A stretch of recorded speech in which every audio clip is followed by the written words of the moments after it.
Hi sir, Mahesh గారు. Hi, ఎలా ఉన్నారు? I'm fine. How about you? Good, thank you. Sir, ఇది మీరు ఈ బ్యాంకింగ్కి సంబంధించిన జాబ్స్ మీద మీకు కొంచెం నాలెడ్జ్ మంచిగా ఉంది. సో మీరు ట్రైనింగ్ కూడా ఇస్తూ ఉంటారు చాలామందికి. అవును, సో ఇప్పుడు మనం బ్యాంకింగ్కి సంబంధించిన జాబ్స్ గురించి మాట్లాడుకుందాం ఈరోజు. తప్పకుండా. సో ఇందులో పిఓ పొజిషన్ గురించి మాట్లాడుకుందాం. Probationary officer. ఎస్. సో ఎలా ఉంటుందండి ఈ పొజిషన్? దానికి ఫస్ట్ ఎలిజిబిలిటీ ఏముంటుంది? ఓకే, మనకి ఈ పిఓ ఎగ్జామ్ అనేటువంటిది ఇండియాలో ఉన్న అన్ని బ్యాంక్స్కి ఐబీపీఎస్ ద్వారా రిక్రూట్మెంట్ జరుగుతుందండి. ఈ probation officers almost equal to assistant manager cadre కింద బ్యాంక్స్లో జాబ్ ఇవ్వడం జరుగుతుంది. ఇది ఐబీపీఎస్ అనేది 12 బ్యాంక్స్ ఏవైతే మనకి ఆర్బీఐ కింద పనిచేసేటువంటి పబ్లిక్ సెక్టర్ బ్యాంక్స్ ఏవైతే ఉన్నాయో, కమర్షియల్ బ్యాంక్స్ అంటే వీటిలో జరిగే రిక్రూట్మెంట్ క్లరికల్ కానీ పిఓ కానీ ఎగ్జామ్స్కి ఐబీపీఎస్ నిర్వహిస్తూ ఉంటుంది ఎవ్రీ ఇయర్. ఓకే, అంటే వాటికి చాలామంది అప్లై చేస్తూ ఉంటారు కదా, సక్సెస్ రేట్ ఎంత ఉంటుంది? దీంట్లో ఏంటంటే ఇది మోస్ట్ సార్ట్ ఆఫ్టర్ జాబ్, ఎందుకంటే government sector, central government job కాబట్టి ఆల్మోస్ట్ ఎవ్రీ ఇయర్ మనకి పిఓకి వచ్చేసరికి ఒక 5 lakh అప్లికెంట్స్ ఉంటారు దీనికి. దాంట్లో ఒక 4 lakhs 4.5 lakhs వాళ్ళు నిజంగా వాళ్ళు ఎగ్జామ్ అటెంప్ట్ చేస్తారు.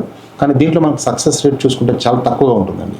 ఆల్మోస్ట్ ఒక 2.5-2.8% మాత్రమే సక్సెస్ రేట్ ఉంటుంది. ఎందుకంటే దానికి ఇంకొక రీజన్, మనకి నెంబర్ ఆఫ్ వేకెన్సీస్ కూడా ఇంపార్టెంట్. ఓకే, మళ్ళీ దాంట్లో కూడా కేటగిరీ వైజ్గా కూడా రిక్రూట్మెంట్ ప్రాసెస్ ఉంటుంది కాబట్టి మనకి కాంపిటీషన్ హెవీగా ఉంటుంది. సో దానికి తగ్గట్టుగా ప్రిపరేషన్ కూడా అవసరం ఉంటుంది కాబట్టి ఆస్పిరెంట్స్ ఎవరైతే ఉన్నారో చాలా కేర్ఫుల్గా స్ట్రాటజిక్గా ప్రిపేర్ కావాల్సిన అవసరం ఉంటుంది. అంటే ఎలా అండి, ప్రిపరేషన్ ఎలా చేస్తే బాగుంటుంది? వీళ్ళు కోచింగ్ తీసుకుంటే బాగుంటుందా, వితౌట్ కోచింగ్ అయితే బాగుంటుందా? వెల్, ఈ ఎగ్జామ్ ఇందాక చెప్పినట్టుగా మీకు సక్సెస్ రేట్ చాలా తక్కువ ఉంటుంది, జస్ట్ 2.5-2.8% ఉంటుంది. కాబట్టి ఖచ్చితంగా ఏ స్టూడెంట్ అయినా, ఏ ఆస్పిరెంట్ అయినా కూడా కోచింగ్ తీసుకోవడం వల్లనే వాళ్ళకి జాబ్ వచ్చే అవకాశం ఎక్కువగా ఉంటుంది. ఎందుకంటే దీంట్లో ఉన్నటువంటి మనం పేపర్ ప్యాటర్న్ కనుక ఒకసారి చూసినట్టయితే దీంట్లో మేజర్గా ఇంగ్లీష్ లాంగ్వేజ్ పైన క్వశ్చన్స్ ఉంటాయి. క్వాంటిటేటివ్ యాప్టిట్యూడ్, అరిథమెటిక్ అంటాం దానిపైన క్వశ్చన్స్ ఉంటాయి. ఇంకొకటి రీజనింగ్ ఎబిలిటీ అని ఉంటుంది. మీరు గమనించినట్టయితే ఇంగ్లీష్ లాంగ్వేజ్ తప్ప క్వాంటిటేటివ్ యాప్టిట్యూడ్ కానీ మనకి రీజనింగ్ ఎబిలిటీ కానీ ఇవి ఎక్కడ కూడా మన రెగ్యులర్ ఎడ్యుకేషన్లో సబ్జెక్ట్స్ మనకి ఇక్కడ లేవు. వీటిపైన చాలామందికి అవగాహన ఉండదు, వాటిపైన ప్రాక్టీస్ కూడా ఉండదు. కాబట్టి కోచింగ్ వెళ్ళడం ద్వారానే మనకి సక్సెస్ సాధించే అవకాశం ఎక్కువగా ఉంటుంది. ఒక్క కోచింగ్ పైన డిపెండ్ కాకుండా ఏదో వాళ్ళు మాయ చేస్తారు, మంత్రం వేస్తారు, మనకు జాబ్ వస్తుంది అనగా కాకుండా ఆస్పిరెంట్స్ చాలా సీరియస్గా సెల్ఫ్ ప్రిపరేషన్ కూడా చేసుకోవాల్సి ఉంటుంది. దానికి డైలీ ఒక తపాసులాగా ఒక 8 to 10 hours వాళ్ళు ప్రిపేర్ అయితే కనుక ఖచ్చితంగా మనకి ఐబీపీఎస్ ద్వారా పిఓ జాబ్. ఎందుకంటే హై కాంపిటీషన్ ఉంది కాబట్టి, కట్ త్రోట్ కాంపిటీషన్ ఉందండి across India. Moreover every year ఏంటంటే మనకి రిటైర్మెంట్స్ కూడా చాలా తక్కువ ఉంటున్నాయి. అండ్ దాంతోపాటు నెంబర్ ఆఫ్ వేకెన్సీస్ తక్కువ ఉంటున్నాయి. అఫ్కోర్స్ మనకు ఇండియాలో మనకి పట్టణీకరణ జరుగుతోంది. దాంట్లో భాగంగా తర్వాత బ్యాంకింగ్ సర్వీసెస్ కూడా ప్రతి మారుమూల ప్రాంతాలు కూడా వెళ్ళడం జరుగుతోంది.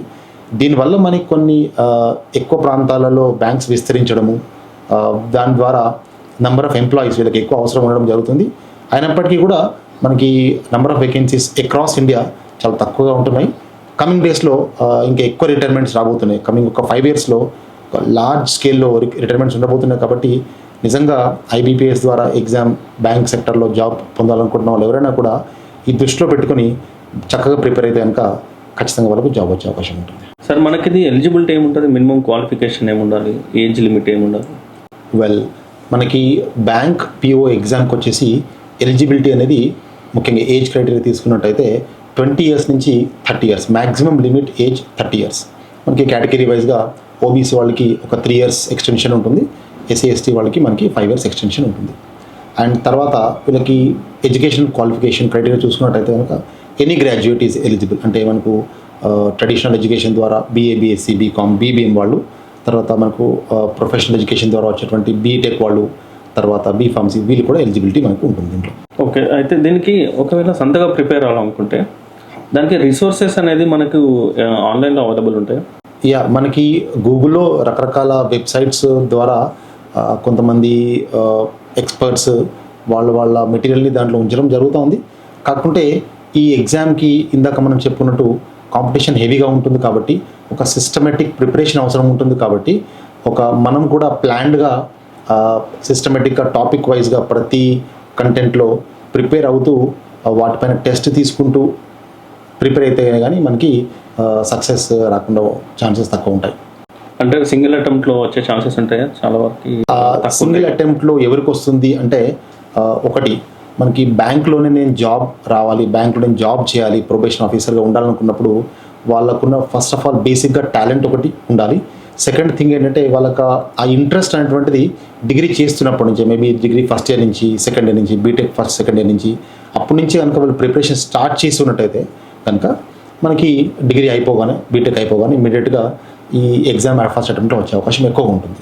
ఎంత అయినప్పటికీ కూడా కోచింగ్ అనేటువంటిది చాలా కీలకమైన పాత్ర వహిస్తుంది దీంట్లో. సో కోచింగ్ అనేది ఖచ్చితంగా తీసుకుంటేనే వాళ్ళకు ఇనిషియల్గా ఒక స్కెడ్యూల్ అనేది అలవాట్ అవుతుంది, తెలుస్తుంది, వాళ్ళకు ఒక డిసిప్లిన్ తెలుస్తుంది. క్వశ్చన్స్ లెవెల్ ఆఫ్ డిఫికల్టీ ఎగ్జామ్లో ఏ ప్యాటర్న్లో అడుగుతున్నారు, ఇంకా కమింగ్ ఇయర్స్లో ఎలా ఉండొచ్చు అన్న ప్రెడిక్షన్ మనకు తెలుస్తుంది. ఎందుకంటే కోచింగ్ ఇచ్చే వాళ్ళు ఖచ్చితంగా వాళ్ళు ఎన్నో ఇయర్స్ నుంచి కోచింగ్ ఇస్తూ ఉంటారు, రకరకాల పేపర్స్ చూసి ఉంటారు. సో వాళ్ళ ఎక్స్పీరియన్స్ ఇక్కడ ఈ ఆస్పిరెంట్స్కి కోచింగ్ వల్ల ఉపయోగపడుతుంది. ఓకే. అండ్ ఇది మనకి పే స్కేల్ ఎలా ఉంటుంది ఇందులో? దీంట్లో మనకి ప్రొబేషన్ ఆఫీసర్స్కి వచ్చేసరికి టేక్ హోమ్ ఒక 55,000 వరకు ఉంటుంది ఇనీషియల్గా. వీళ్ళకి పే రివిజన్ కమిషన్ ప్రకారంగా మళ్ళీ ఆల్మోస్ట్ 2 years 3 years ఒకసారి వీళ్ళకు పే రివిజన్ జరుగుతూ ఉంటుంది. So it's a very secure job, ఎందుకంటే మనకి సెంట్రల్ గవర్నమెంట్లో జాబ్ ఉంటుంది కాబట్టి చాలా హ్యాపీగా ఉంటుంది. వర్క్ మాత్రం కొంత అప్పట్లో చూసుకున్న దానికంటే కొంత వర్క్ ప్రెషర్ కూడా కొంత ఎక్కువ ఉంటుంది, అయినప్పటికీ చాలా కంఫర్టబుల్ జాబ్ ఉంది. ఇప్పుడు ఇది బ్యాంకింగ్ సెక్టర్లో జాబ్ని కూడా 5 days వర్కింగ్ డేస్ చేద్దామని చూస్తున్నారు కదా, అది ఎంతవరకు సక్సెస్ అయ్యే ఛాన్స్ ఉంది? బ్యాంక్ ఎంప్లాయీస్ ఎప్పుడైతే మనకు బ్యాంకింగ్ సెక్టర్ ఎప్పుడైతే కంప్యూటరైజ్ అవడం స్టార్ట్ అయిందో అప్పటి నుంచి వర్క్ అనేటువంటిది చాలామంది ఎంప్లాయీస్కి పెరుగుతూ వస్తూ ఉంది.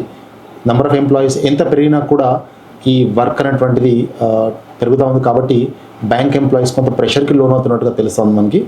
దీన్ని బట్టి బ్యాంక్ ఎంప్లాయీస్ అందరూ కూడా ఎప్పటి నుంచో గవర్నమెంట్ని డిమాండ్ చేస్తూ ఉన్నారు, మా వర్కింగ్ డేస్ని 5 days కుదించి మిగతా 2 రోజులు సాటర్డే అండ్ సండే హాలిడేస్ ఇవ్వాలి మాకు అని ఎప్పటి నుంచి అడుగుతూ ఉన్నారు. ఇప్పటికే మనకి తెలుసు second Saturday and fourth Saturday హాలిడేస్గా ఉంటా ఉన్నాయి.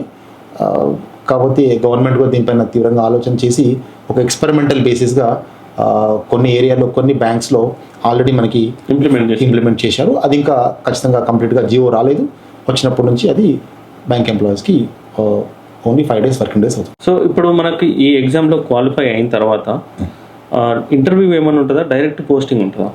ఖచ్చితంగా అండి. ఇప్పుడు మనకి పిఓ ఎగ్జామ్కి వచ్చేసరికి మనకు ఫస్ట్ తెలుసుకున్నట్టయితే దీనిలో 2 stages ఆఫ్ ఎగ్జామ్ ఉంటుంది. థర్డ్ ఫేజ్ వచ్చేసి మనకి ఇంటర్వ్యూ ఉంటుంది.